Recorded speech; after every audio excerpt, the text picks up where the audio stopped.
Yeah, thanks for inviting me and having me, you all. Thank you very much, and thanks for giving the compliment that we are probably a sort of role model, but still in the Netherlands, there's a lot of work to do, I think, on Paralympic sports and developing the sports. So we are not there yet. Um, but I will give you a short insight in what we are doing on classification in respect to the Paralympic Talent Days we are having. So I will share you some PowerPoint sheets to get a short overview, and maybe after that there is time for some questions and maybe also some input to improve our system. So if you have that, it will be lovely too. And to begin, I give you a short overview of where we are in the Netherlands, because we are having an NOC-NSF, a National Olympic Committee and a National Sports Federation integrated into one organization in the Netherlands. So we only have a National Paralympic Committee on paper, but we're working fully integrated on the sports for all part and on the elite sports part. I'm going to share my screen to give you some more insights. And that is I think it's really helpful that we work in an integrated organization, because we can learn from each other. So when we have had our Olympic Talent Days, we could pick the good things from that to also organize Paralympic Talent Identification Days. And we're working really closely together with coaches at the Olympic part as the Paralympic parts also. That's very helpful for us. We are now organizing for like 10 years the Paralympic Talent Days, and it came up from our national federations. They ask it's really difficult for us to find and recruit new talents for our elite programs. And they said maybe if we can collaborate and have all the energy and capacity together, we can find more people. So we started on our national training center 10 years ago, Papendal in Arnhem. We started with the first Paralympic Talent Day. And we did that together with rehab centers, special schools, but also regular schools, and all sorts of organizations involved in disability sports. And we asked them to find someone in your neighborhood, in your organization, um, with an impairment, and ask them if they want to come to these talent days. And it was really successful. We had like over 100 people coming to Papendal. And that's when it started. And it's really still successful right now, because in last Tokyo Olympics, we had over 30 people who were recruited from these talent days. So that's really big amount of athletes who started their career sort of at these Paralympic talent days.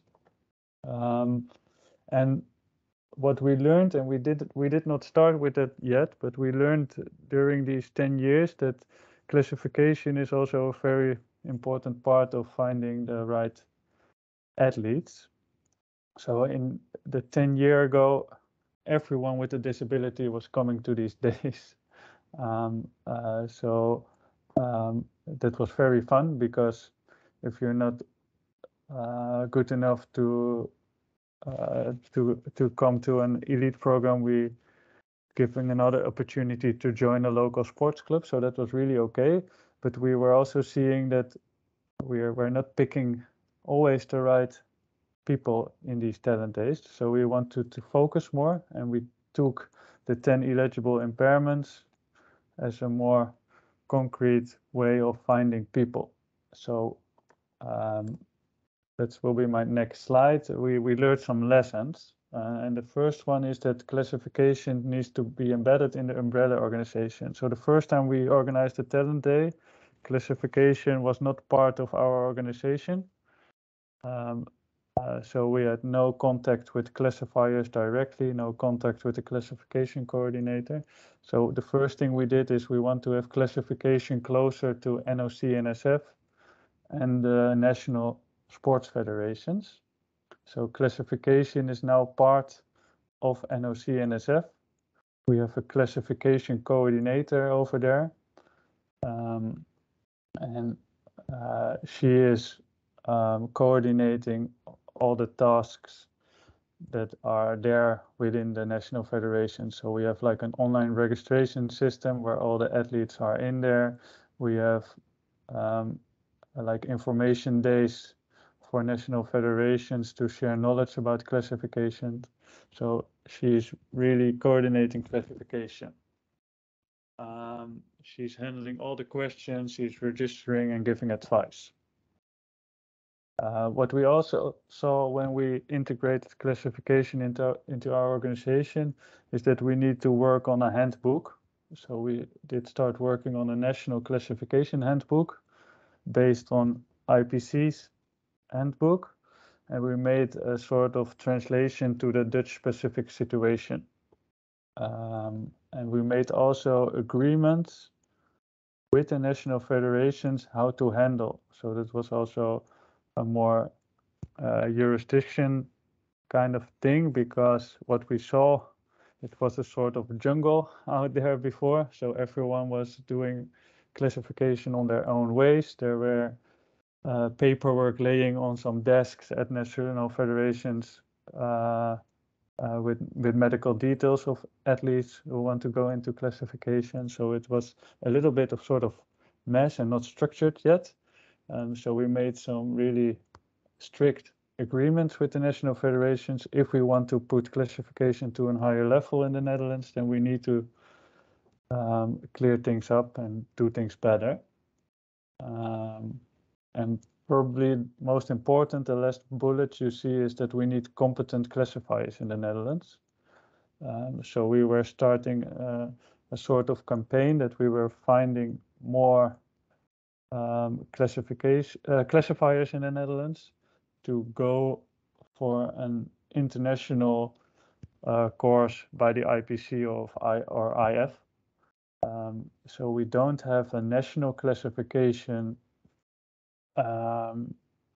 system where you can be educated formally, because we want to have as much as possible international classifiers in the Netherlands. We think if we have international classifiers, they are really competent and they will also share their knowledge, and they will do actually also national classifications in the Netherlands. So we have at that point, we saw 10 years ago that if you did a national classification, it could be different if you go into an international classification, and it's really not in favor of these athletes and expectations that you're in another class than expected. So we want to have that really more in a more effective and efficient process.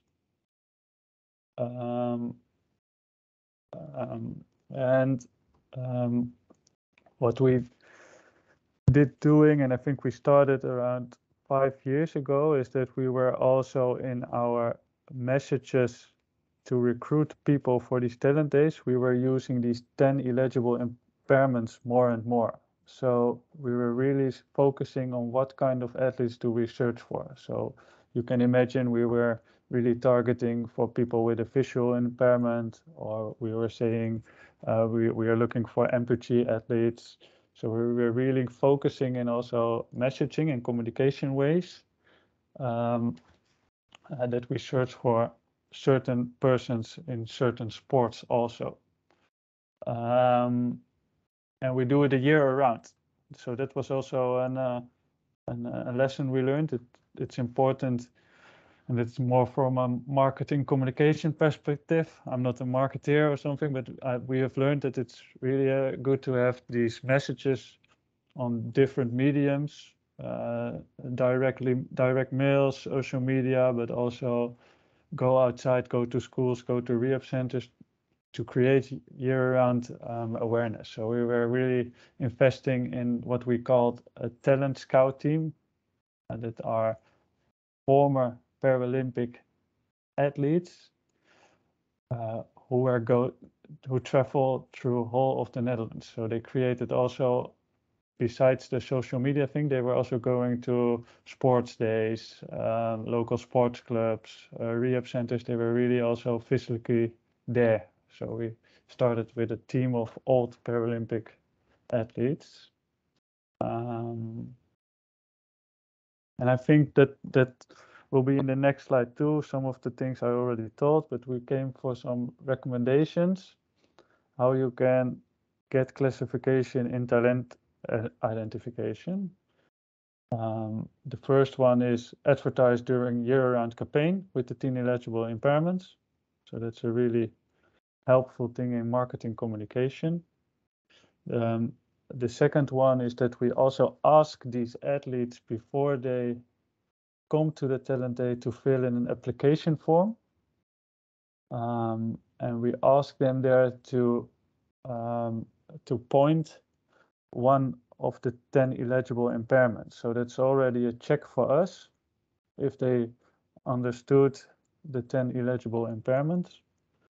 And that's why, and that really helped us because we saw some athletes having an impairment 10 years ago, which was not eligible. So they were unfortunately not available for Paralympic sports at an elite level. So we had a more concurrent, more nice overview of which of the persons can come into the sports and which can come up into the sports. And what we did is that at NOC-NSF we have some experts working, but not at an expert level of an international classifier. Sometimes we saw people filling in the application form and they were telling a little bit about their impairment, and we saw some medical words we don't know, or we saw some impairments we didn't know, and that was a group of people.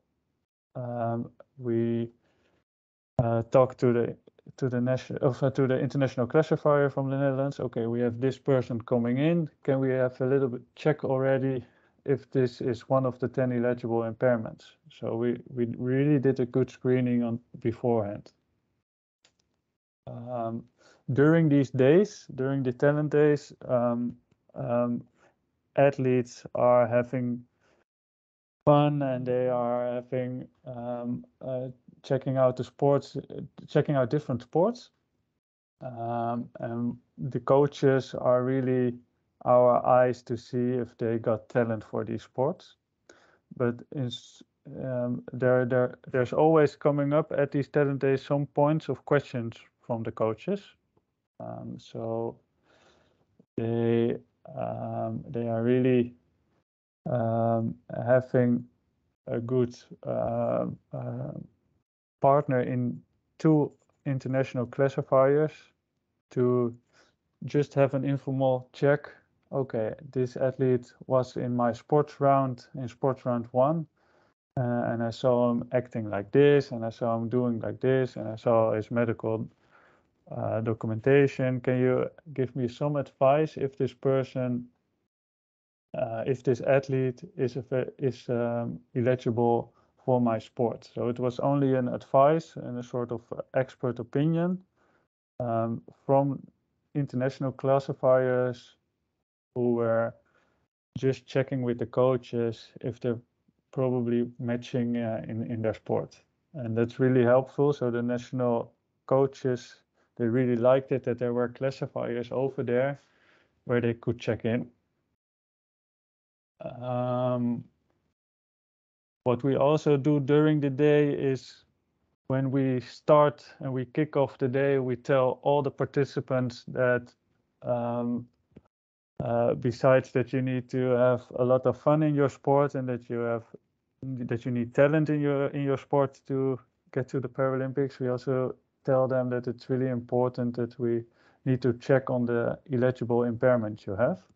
So we really inform them during the day also that maybe if you got selected for one of these sports, classification is an important step to go through before you can come in to an elite program. And after the talent days, everyone gets an email if they got invited for a national program.